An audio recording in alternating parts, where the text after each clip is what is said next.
Hello, this is Bryan Rowell, boatswain mate third class, who served aboard a Sumter class ship, USS Lindsay. USS Lindsay, in April 1945. How are you, sir? I'm fine, We thanks. we are so proud of you. Thank you. Kind of tell us about your service, if you would, sir. Well, I came from a farm in Horry County and joined the Navy in Florence, South Carolina. I went to Norfolk for boot training. When I signed up, I weighed 134 pounds. Went through boot training, came out weighing 150. Ooh. Anyhow, from there I went to subchaser training school in Miami, and from there was sent to the West Coast for commissioning the DE-18, which was a destroyer escort, and we did escort of supplies from the West Coast to the islands, and then we were moved up to the Aleutians for the winter of '43 and '44, and we did escort duty around there,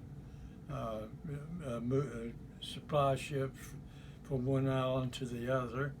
And while there, we went to Kiska, and the Japanese had just vacated the island by submarine, and I went aboard one of the Japanese ships and took a Japanese newspaper, which I've kept all these years, and I gave it to the Yorktown for their display.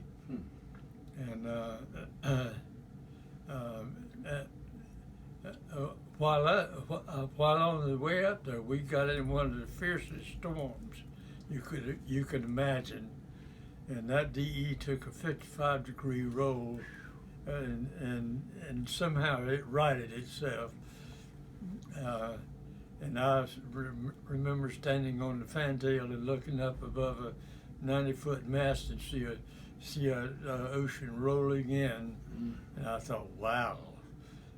And anyhow, I then was transferred from the Gilmore down to San Pedro, California, where we put the Lindsay in commission in, I think it was July of 1944, and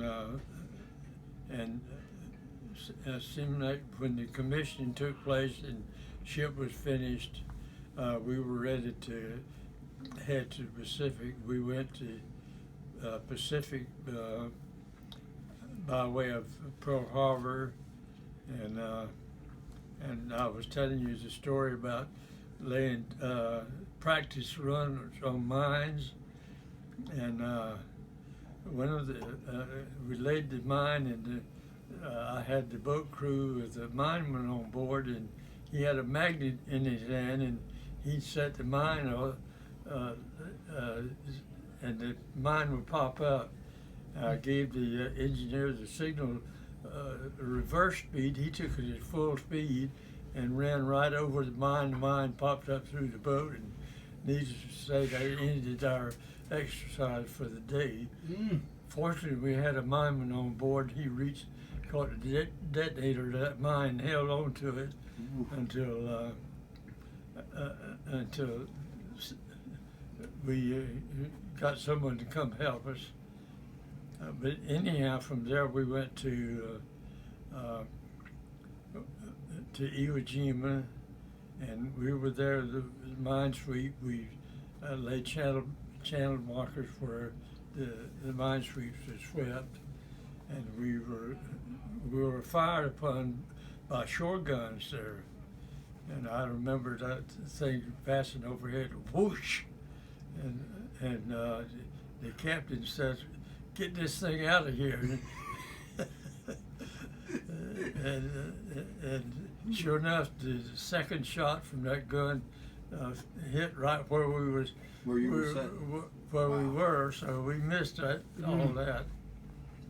And then we went on to Okinawa. We were always there ahead of the invasion forces, and we we came in on April the 1st was the invasion of Okinawa. We were there with a convoy of ships going in, and a single solitary Japanese airplane flew over that through a hail of anti-aircraft fire that you just couldn't believe he got through.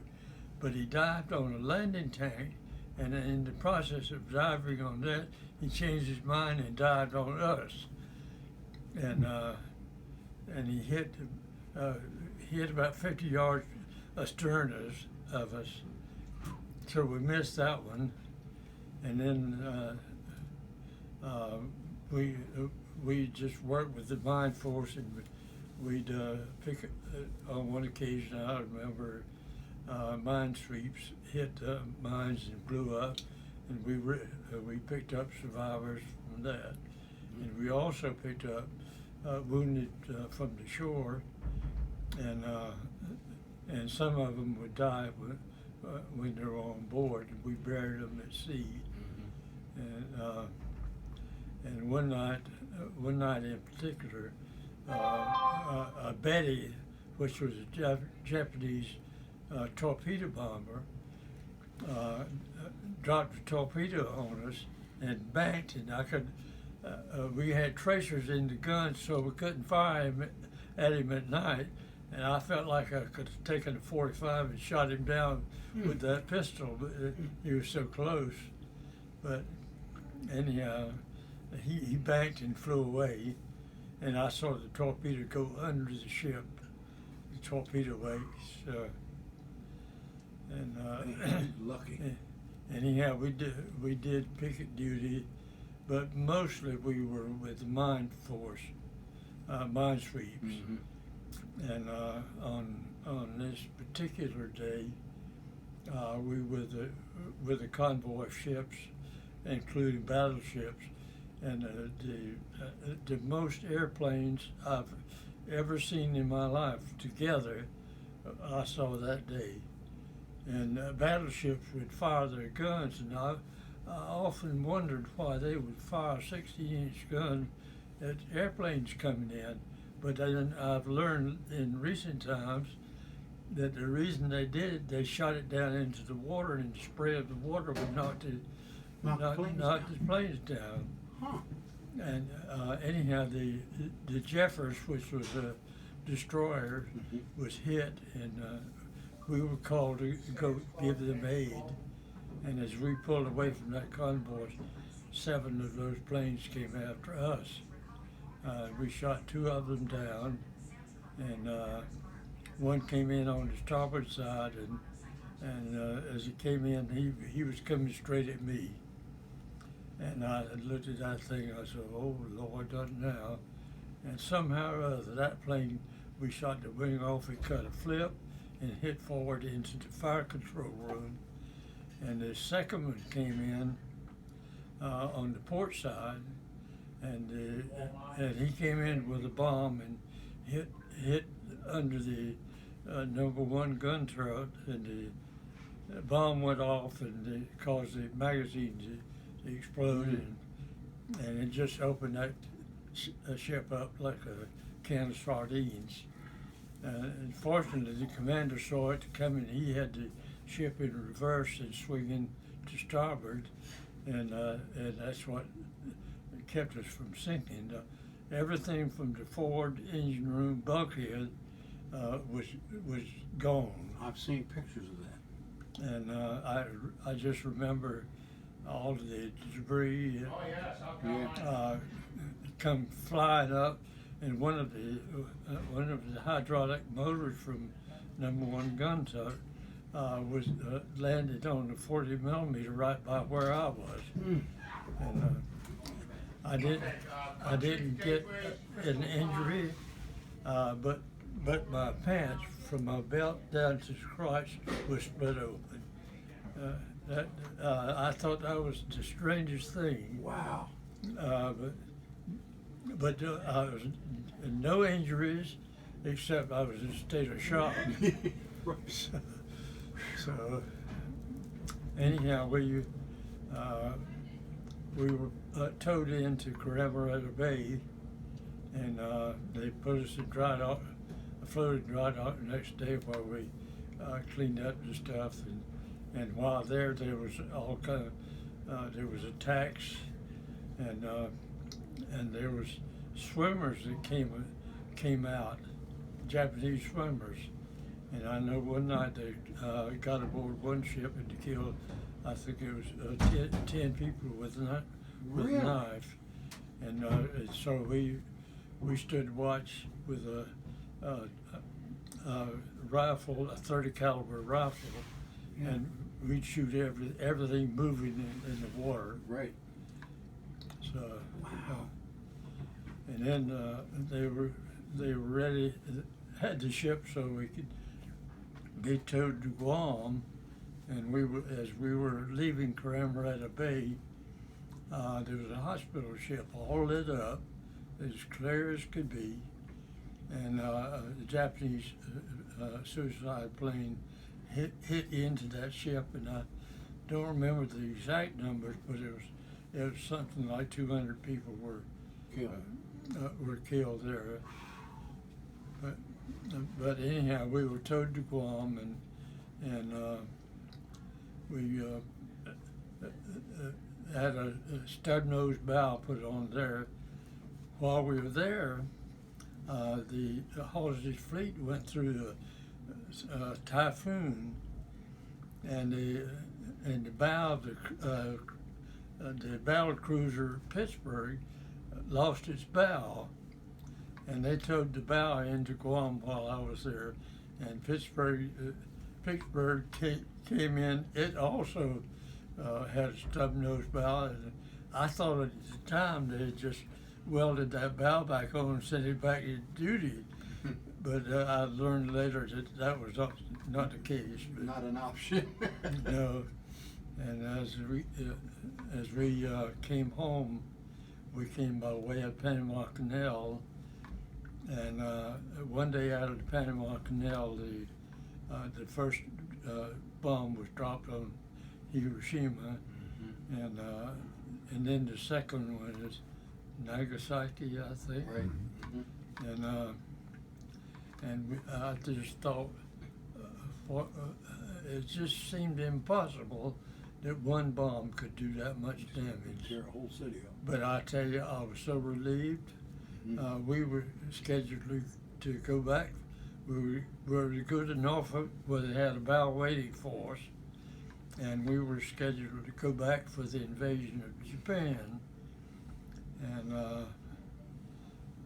it's just such a relief. That would have And millions by the killed. time we were off the coast of Charleston, the Japanese surrendered. So that's my story. Wonderful story, sir. That's a great story. So, when did you go to general quarters when you were on picket duty, or when you were attacked? Well, we were, what was it, condition red? Yes. We stayed in condition red most of the time anyhow, but just a few minutes before we general quarters, it was my time to take a nap, so I was in my bunk, which was right in the forward part of the ship, and I left there, went to general quarters, and when all was done, my bunk was blown away. You lost everything, didn't you? I lost everything except the clothes I had on my back. Wow. And you were on a 20 millimeter. Yes. I was gunner on a 20 millimeter. It was a different model from what you have on display here, but anyhow, I got a knife that was issued to me. I still got the knife. They said, don't carry it around, that's considered a weapon. Wow. So did you have? You must not.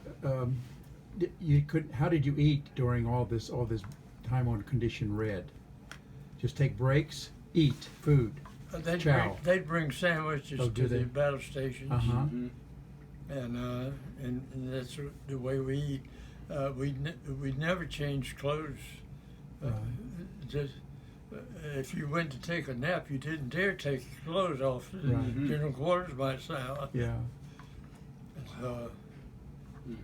And when we got into Cramorado Bay, we could then relax a little bit, enough to take a shower. Yes. And Tom Chambers was the commander, who's captain of the ship. He'd go somewhere and get a little intoxicated. He came aboard came back aboard while we were just after we were towed in. He said, "Get the motor whale boat ready. We're going to go out and kill them bastards."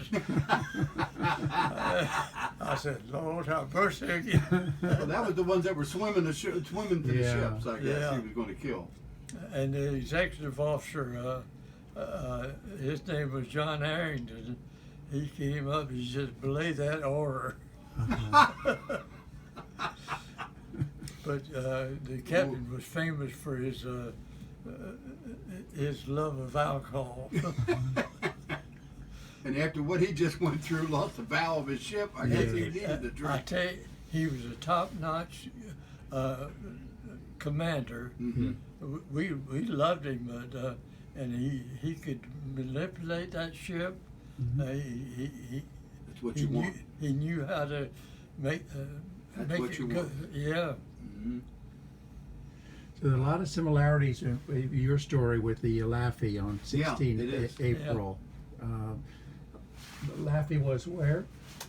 Picket Station 1. Picket Station 1.